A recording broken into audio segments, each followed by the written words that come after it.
પુરુષ મહામાનવ ભારત રત્ન ડોક્ટર બાબા સાહેબ આંબેડકરના ચરણોમાં વંદન।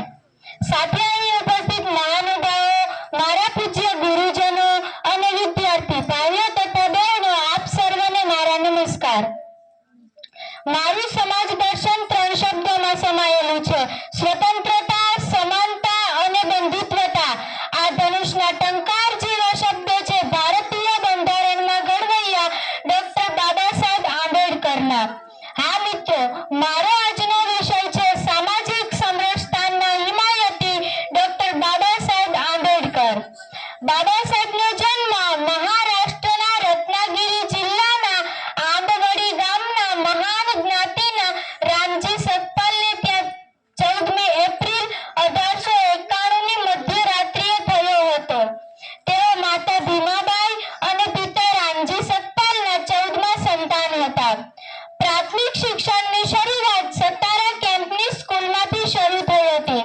અપાર મુશ્કેલીઓ વેઠી તેઓએ પ્રાથમિક શિક્ષણ પૂર્ણ કર્યું।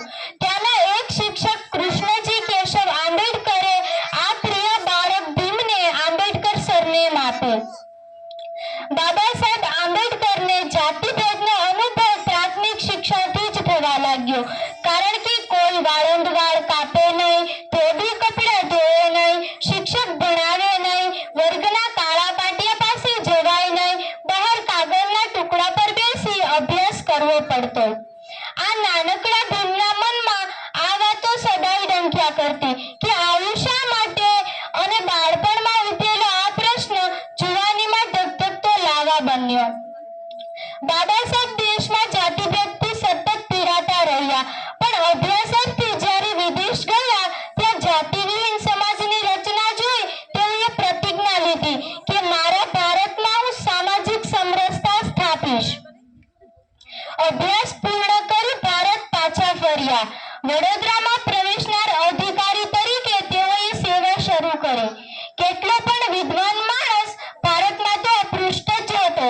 પટ્ટાવાળો છૂટી ફાઇલ ફેંકે, ટેબલને અડકે તો અભડાઈ જાય, કચેરીની બહાર નીકળે તો બધા જાજમ વાળી લે, રહેવા માટે કોઈ મકાન આપે નહીં, હોટેલમાં કોઈ જમવા દે નહીં। તેથી તે દરજી સોરાબજી નામ ધારણ કરી ભારતીય હોટેલમાં રહેવા લાગ્યા। પણ જ્યારે ખબર પડી કે આ સાહેબ અછૂત છે ત્યારે લબાચા ફેંકી ખૂબ જ અપમાનિત કરવામાં આવ્યા। ત્યારે વડોદરામાં કમાટી બાગમાં એક વૃક્ષના છાયા નીચે તેઓએ પ્રતિજ્ઞા લીધી કે હું જે સમાજમાં જન્મ્યો છું તે દલિત સમાજના અમાનવીય અત્યાચાર, પૂર્ણાજનક ગુલામી અને અન્યાયોને દૂર કરવામાં જો હું નિષ્ફળ નીવડીશ તો બંદૂકની ગોળી વડે પોતાનો અંત આણીશ। અહીંથી શરૂ થઈ સામાજિક સમરસતાના સંઘર્ષની શરૂઆત। બાબા સાહેબે સૌપ્રથમ મદદ કરી મરાઠાઓને હરાવ્યા। તેઓ કહેતા કે જાતિભેદ તમને તોડી નાખે છે। ડોક્ટર બાબા સાહેબ આંબેડકરનું માનવું હતું કે જાતિવિહીન સમાજની પ્રસ્થાપના સિવાય સ્વરાજ પ્રાપ્તિ અર્થવિહીન બની જશે। દલિતોના સન્માન માટે રત્નાગિરીના ગોળામાંથી પાણી ભરી રામજીનું રણસિંગુ ફૂંક્યું। પીવાના પાણીના અધિકારનો સત્યાગ્રહ કર્યો। સુવર્ણોએ દલિતો પર ખૂબ જ અત્યાચાર કર્યો।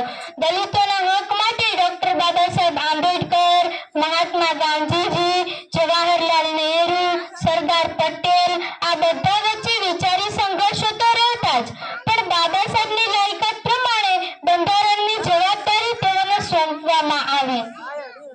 2 વર્ષ, 11 માસ અને 18 દિવસ સખત મહેનત કર્યા બાદ વિશ્વના ઘણા બધા દેશોના બંધારણનો અભ્યાસ કરી બાબા સાહેબે ભારતનું બંધારણ ઘડ્યું। તેમાં સમાન